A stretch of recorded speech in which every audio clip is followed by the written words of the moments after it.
So light is the closest thing that we can come to understanding what we are made of.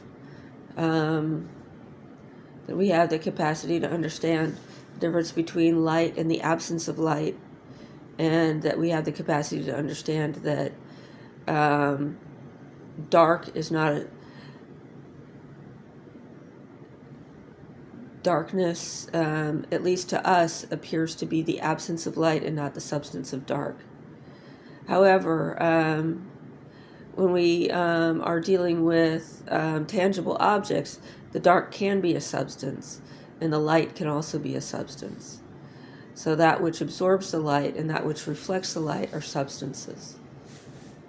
We are granules within the light, or are we? Are we aspects of the light that have responded similar to like how clams develop pearls, that granules develop within the light for whatever reason? The light bends, the light moves, the light has some sort of stimulation in which these granules begin to develop within the light, and the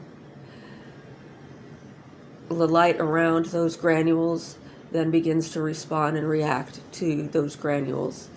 And so we have the 5 main granules in our world, which is space, wind, fire, water, and earth, each with their different levels of intensity. And that these 5 granules are our business to learn to understand, and that we can become more effective. We can become magical in our effectiveness. So we have ordinary effectiveness of just about anybody, whether they understand things, and then there's a level beyond. If you understand the elements very well, then you can, once you understand the elements very well, you can start to notice things and interact with them in a way that's non-transferable to people who don't pay attention to these things. When I was reading the sutras, they were saying that if you want to have magical power, focus on pratimoksha. Focus on behaving yourself, focus on doing things right, focus on your virtue, and you'll notice that you have power beyond your ordinary reach. But if you don't focus on that,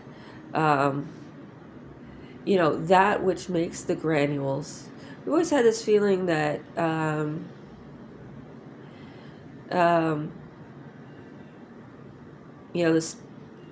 there are limitations within the light, and people who try to punk the system will make these granules that everybody else has to react and respond to, and they become part of our world. I live in a borderland, so some days I'm referencing the Bible. I think it's in the book of Daniel where it says that the bad guys are going to rule the world because they're willing to do what it takes to do so, whereas the righteous have limits.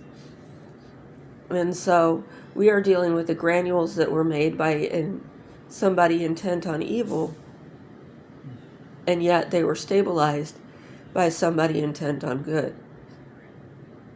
And so I guess sometimes I try to stabilize myself within one community or another, and it just doesn't work out. The only all-inclusive community that, I was imprinted and stained on Bon at an age when the other groups were only willing to go so far, and if I had capacities beyond that, then I'd be outside their group. I'm not sure that Bon ever lets go of anyone. They come after people in every place, and they say, well, even these people in these religions, they're still practicing Bon. But there are behaviors and practices and things like that that set Bon apart from the other groups, and things that people encapsulate themselves in. If you have to be shielded and put outside of it, you might never be able to reconnect. Again, I say that we're talking about the primordial state, the fitra, as the Muslims talk about it. And that is something that you can lose. You can lose that. And so other religions can help you. That's why Islam, after Islam, no religion is acceptable. And Bon is like no religion.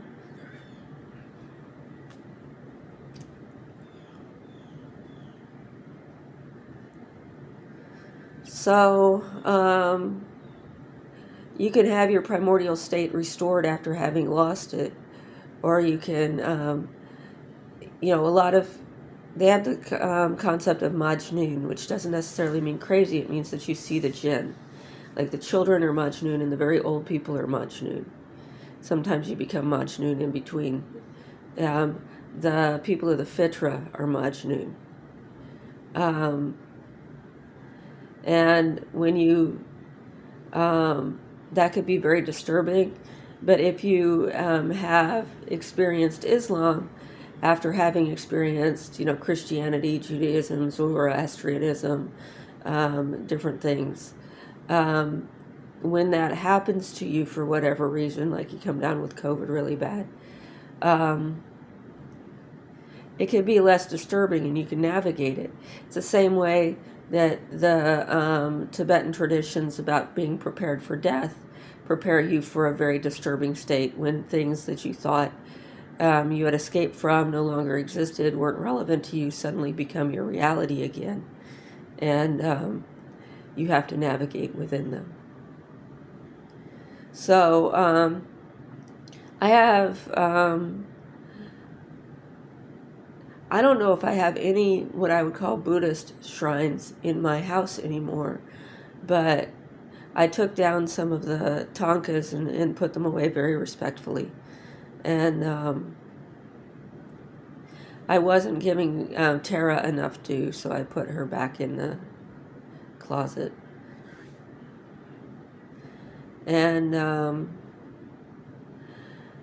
but I put Shittigarba and Amitabha in my bedroom and in respectful areas. And because Shittigarba is guarding my female ancestors and guiding them, and Amitabha is guiding similar strangers. So, there are we have similar strangers in our life. People that, why are you different from everybody else who went through the same thing? I know somebody else who did that and they ended up like this. How come you ended up different? So that's a similar stranger. So I've got Amitabha praying for the similar strangers, and I've got Shittigarba praying for my ancestors, relatives, and such. And but in my living room, I still have the Guru Shrine. I think you barely see them, and the 5-element Buddhas, which I know I don't know that any Buddhists do that, put all the 5 elements together as Buddhas, but I did that, and make a little shrine to that. And I put Shambhala back with a bunch of offerings. I put Palden Lama away. We have a special relationship with her because we understand that she's just helping people ripen in their causes. But she also tells people that they're not part of that group and not to do as they do. And I've got Vajrayogini up there next to Bendrakalaya, because I gave all the women to my guru. So there's Nagakanya. The only thing I didn't give him was Durga, because she's too big, and Santa Muerta.